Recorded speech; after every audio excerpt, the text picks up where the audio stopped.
Welcome to the first of four, yes, four creativity interviews with the self-preservation threes. And each conversation is so different. I really encourage you to dip into each.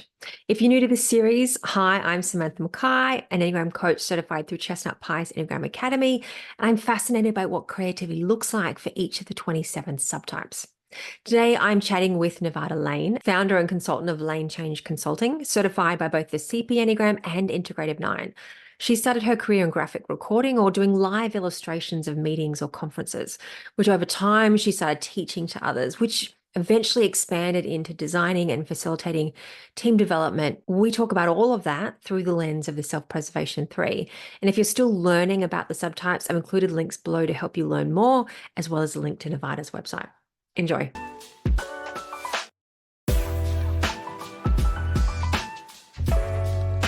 What does creativity mean to you? Yeah, it is such a good question, and you kind of think it would be an easy question. But to me, I guess at least how it expresses in my life is this kind of weaving together of different fields in new and unique ways that have an element of self-expression in it. So in that weaving together, like there's an element of like self-expression, something is coming from me out into the world and being expressed with a creative force. And in my life, it's like weaving different fields together. Sometimes I'm doing art, but like less so that and more of this sort of weaving together piece. So bringing things from different places to create something new. Yeah, and that creation has an element of self-expression in it. And like, what does creativity look like in your personal and professional life? Yeah. I mean, it comes up in a number of different ways. I mean, there's the thing that people think of when they think about me and my work as like being creative is often these graphic facilitation illustrations or charts that I'm doing when I'm working with the team, right? So they see the output of a meeting where it's an illustration on the wall on this large paper that looks very beautiful, and they're like, "Oh, you're so creative." I for sure think that's an element of the expression of my creativity. And also designing a beautiful 2-day retreat for a team that blends together somatic experiences, intellectual experiences, emotional experiences in a way that's woven together in a really beautiful way is like super creative. Mm. And people don't see that, but they experience it. So I think Mm. it's more than what people put on paper, which is what sometimes people think of as creativity. I love designing workshops, and you're right. It feels so unseen, and so it can sometimes be hard to think of it as an art form or as a form of creative expression because it doesn't have something tangible. Mhm. You spoke earlier about, before we jumped on the call, about how for you it's almost a synthesis and pulling things together can be a part of your creativity. Is that how you describe it? Yeah, I love that you brought in the word synthesis again. I mean, it's a little bit like in meeting design, right? It's like you're faced with a blank page about designing an experience. And it's like, if I imagine all around my head is like all of the tools and activities and all the things that I've learned and done over the years, and you're like pulling them out of the ether to blend them into this magical mixture. So it's a synthesis, it's a pulling together, it's pulling things that you wouldn't necessarily fit together into this meeting design that then becomes a vehicle for that team to have an experience. And Mm. on the paper, yeah, there's something that happens there with synthesis about like, in real time, I'm writing and drawing on the paper. So it's like I'm listening, the words are coming out and I'm drawing that. And then there's an image that's coming in and I'm drawing that image. And then it's an image comes over here, and then I'm adding a word over here. So that also feels like a kind of synthesis to me. It's like a blend of images and text and knowing kind of what's the right blend and mix for that group. I don't know if synthesis is the right word there, but it's something, it Mm. feels in that same territory. Yeah, because part of that sounds almost intuitive, like something just comes up and there's a trust of to what you put on the page and maybe what you don't.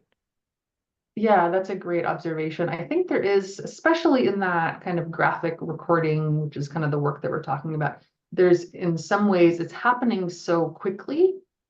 The work that it becomes, it almost feels like being a conduit when Mm, I'm at the wall. It's like being in flow. There's actually not a lot of thinking that happens at this yeah. point. I mean, I've been doing it for 18 years, but it's like it's coming through me and onto the page. Yeah. Less so in that, design area when I'm doing agenda design. That feels a little bit more heady. But it's great to make the distinction because I think they're both important but different forms of creativity or Mm. creative expression in some way.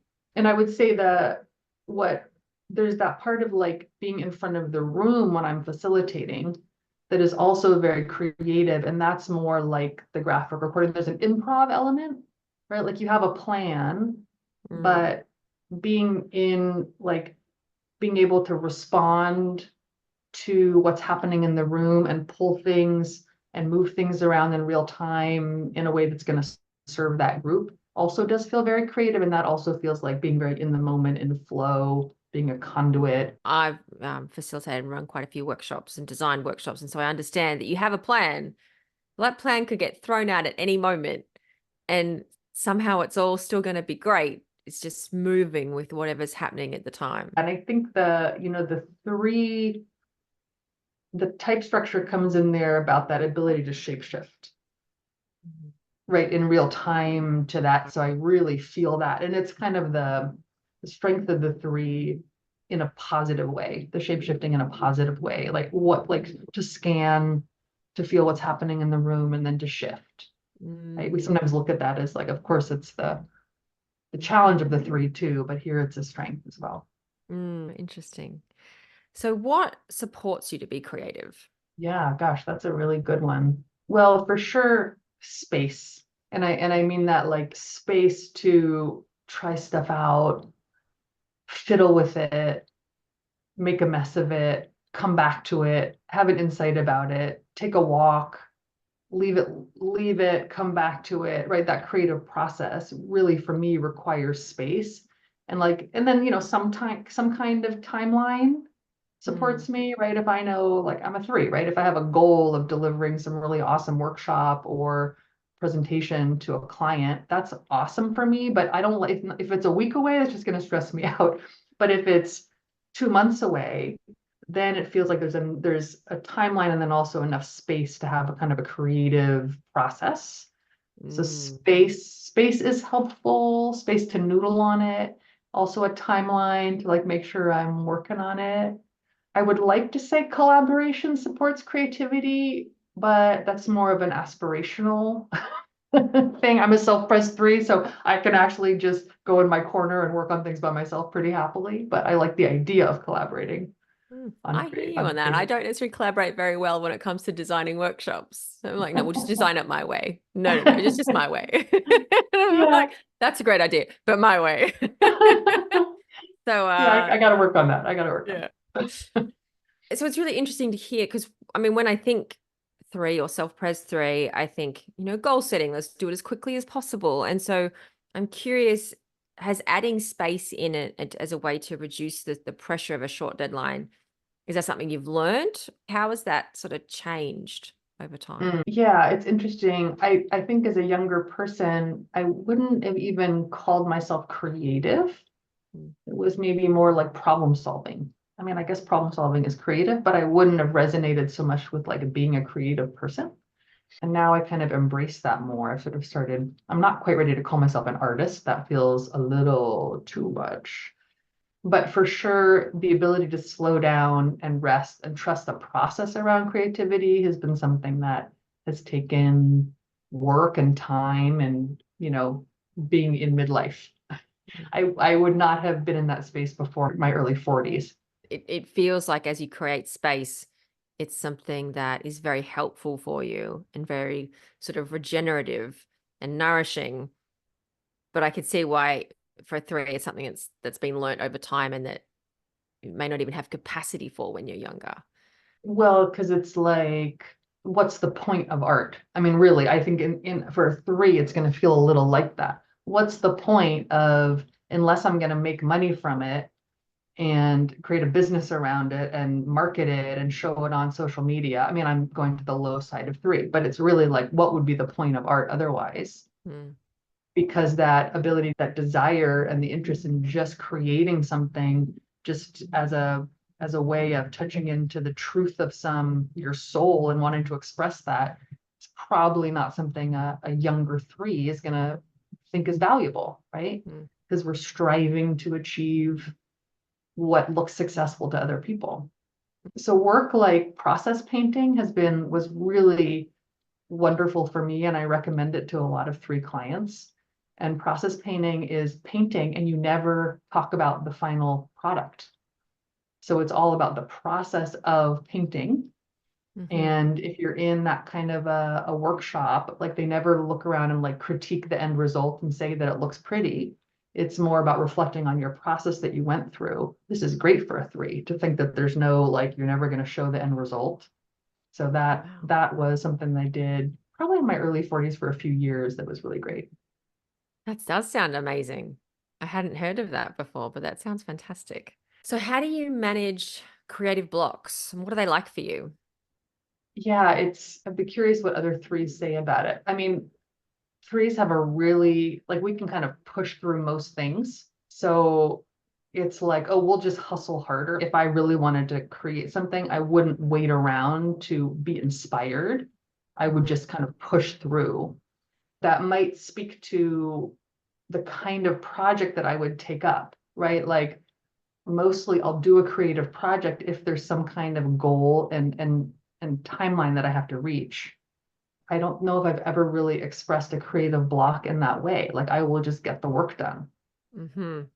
But that means I haven't like decided to write a book just for myself as a creative act with no timeline. I would imagine I would have lots of creative blocks and I don't know what I would do. Yeah. That's really interesting, isn't it? How the 3 you can just like, oh, I can do anything, and I'll make sure I choose a project that I can do, which avoids those blocks in a way, or you just sort of find a way to power through them or whatever comes up. Yeah. Yeah. I'm not like, I don't think I'm not saying it like it's a good thing. It's like there's some weird way that I would construct things so that I wouldn't get into a creative block or something, right? Yeah. Yeah, and I find that fascinating because, as you say, like, what if you did allow yourself to choose a project like writing a book, which is, hard for a myriad of reasons, then how are you going to start to unlock or unravel that? So, you've known you're a self-pres 3 for a little while now. Have you noticed how it might have changed or shaped your relationship to creativity or creative expression? We've kind of touched on it a little bit, but I think that the piece that is leaning into the 4 wing and really doing work on the 4 wing has been a big growth area for me. And like the process painting is one of that, right? How do I tap into kind of what's actually my own internal experience and what is it like to express that? Hmm. Right? Versus creating something that looks good for other people. So as an example, I grew up in a school that did a lot of art. So I could like copy I mean, I can draw things and like copy other people's work and I can, make things that look like other people's work. Well, that's like a very 3 way of doing art, right? Like, I'm going to copy this thing, see what everybody else is doing, do it well, and put it out there. Well, I mean, it's like functional art. Yeah, but there's no self-expression that's coming through. And like, you can't express yourself if you're not in touch with yourself. That 4 wing of really getting in touch with and opening the heart and getting in touch with like sadness and other emotions and kind of opening that whole channel has been a big piece of my work. And then I can see how creative work comes out in a different way. And there's new possibilities there for my work as well. It's so interesting. The 3 form of art making is copying, because to express yourself, you have to know yourself. And it's the taking that time to slow down and get in touch with what's within to allow something new to emerge. And how the process painting allows you to take the audience and the performance and the other out of the equation a little more easily. When I signed up for that first workshop, I didn't really know what it was. Like, there's a painting studio by my house. And so I was like, oh, I want to do some painting. I want to do something. And it just happened to be this process painting and ended up being like the perfect thing, kind of came in at my life at the right time. One of the things the self-pres 3 is known for is that pursuit of excellence and perfection, which can make them look a bit one-like at times. Yeah. I'm curious how you've seen that play out for you. Mm. Well, yeah, it's interesting. I mean, so in this work I do, the graphic recording work, the way that you learn this work is, you take a workshop and it's not like you go and get a certificate in it. It's like it basically it's self, you have to teach yourself how to do it. So I totally saw, and I maybe took my first class, I was maybe 30, what am I? I'm 50, so I was like 32, took the first class. And it was like light bulbs went off. I was like, I think I can be good at this. Like I get this, I like it, I think I can be good at it. And then in true self-pres 3 fashion, it was like it was a goal in my head, and you were not gonna get me off this plan of being really good at this. Mm-hmm. And I remember like, putting up paper in my office and practicing for a couple years, right? And then starting with clients and practicing and looking what other people doing and watching videos and like, there's that like dog with a bone thing about it. And like really working to get to be really good at it. And then also self-pres 3 and then start teaching it to other people and then develop workshops about it. And then like I teach it now to the public, but also at the graduate level universities here in San Francisco. So it's like, that's also very self-pres 3. Like, I'm going to be good at it and then I'm going to teach other people how to be good at it. And so I see it play out a lot there. And, I'm my biggest critic around it too. And that's the kind of the look-alike oneness there as well. Yeah, because there's a lot of internal anxiety that people don't see with the self-pres 3s. Totally. This is the thing I wish people really understood about self-pres 3 and 3s in general. Like my daughter's a self-pres 3 as well. And it's like, yeah, I think her parents were one of the only people that see her anxiety. Right. Yeah. That's so Yeah. interesting. I'm curious, did you ever, in your self-pres 3's story of events, get good at it? Like, was there a point when you were like, I'm good at this now, the goal has been reached? Yeah. Actually, it's interesting, right? It's like at some point I hit some level of quality in my own mind Okay. that was like, I'm good enough at, like, I'm good enough at, I've reached this level that I thought I wanted to reach. And in some ways it lost interest for me after that. And I kind of let it go for a few years. Like I had a team that was kind of going out and doing the work for me. And I was like, I don't need to do that anymore. Like and it's interesting in the last year or so, I'm like, no, I'm really good at this and I really enjoy it. And it feels like flow work. And I've like re-embraced it again. Mm-hmm. But there's been definitely a shifting relationship with that work. And so when you weren't doing it, were you teaching it? Like, is that what was happening in that period instead? Yeah, I was teaching it and then I was doing more like facilitation work and more like visual strategy work because I thought that was like more impressive. Dude, this is this great too. It's like, oh, that's not impressive enough. Let me do that. That needed a little space to relax. Yeah. Oh man, it's so interesting when we can sit back and look over our careers and see how much our personality made decisions for us about. And there's no right or wrong per se, but it's just seeing that actually we weren't necessarily as in control of those decisions as we thought we were. Yeah. Oh, there's also something as we're talking about that I realized when it got to be easy for me, Hmm. it became less interesting. That's what it was. Yeah, it wasn't so much I hit a quality mark. It was like, oh, this is, a little bit of that, but there's something about it was easy. And the 3 kind of wants the next challenge versus just like appreciating the fact I put all this work into something and now I'm good at it. And now I can like reap the benefits of like, Mm. I don't, it's not stressful to go out and do it. It was like I immediately set the sights on what's the next certification and I'm going to become an expert coach and blah, blah, blah, like whatever it was. And I really notice now it's like, and I'm turning 50 this year, there's really something about like, you know what? This is actually quite beautiful work that feels like ease and flow and like just allowing myself to do more of that work now feels really good. It's funny how there's this pressure to always for it to be more in some way. This sense of, well, that's not prestigious enough. That's not serious enough. Something not enoughness about whatever it is that we just find easy and Yes. that we're good at. We have to strive for something else or in some way.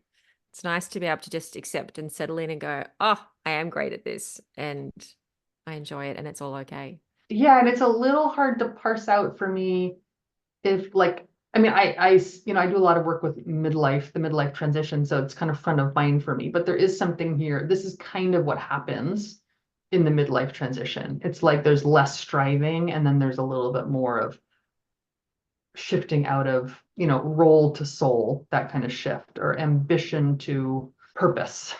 Mm. Something happens in there. So it's like that's a little bit of the switch that's happened for me. My last question is, what creation are you most proud of? Oh, I'm gonna have a really cheesy answer for you, that it's my kids. But I know that's not what you're asking for. Don't worry, several people have given me that answer. And Okay. it's okay because, our kids are a creation on a daily basis. So I Yeah, understand. yeah. Okay, but really, what is the creation I'm trying to say? Oh, I mean, honestly, it's like it's probably, I've been with my husband for 25 years, and my marriage is a creation that we've really worked on, and it's been like a beautiful unfolding. And that is truly the creation I'm most proud of. Mm, My beautiful. children are lovely too, and they're also their own thing. I love to think about how relationships are a creative piece of work, that you are Mhm. creating something that exists between two people, and it requires something intentional and peaceful. It requires all the things in order for it to flourish and bloom in its own way.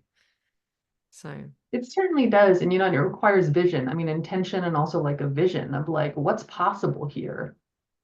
Right. And I think as a self-pres 3, it's like my marriage was, of course, I love my husband, but it was like, my vision was like building a successful life together or something in the early days, mm, and raising the kids and buying the house. And this was a partner. And now we've changed the vision of what the relationship is about, right? That it's around companionship and deep love and intimacy and exploration.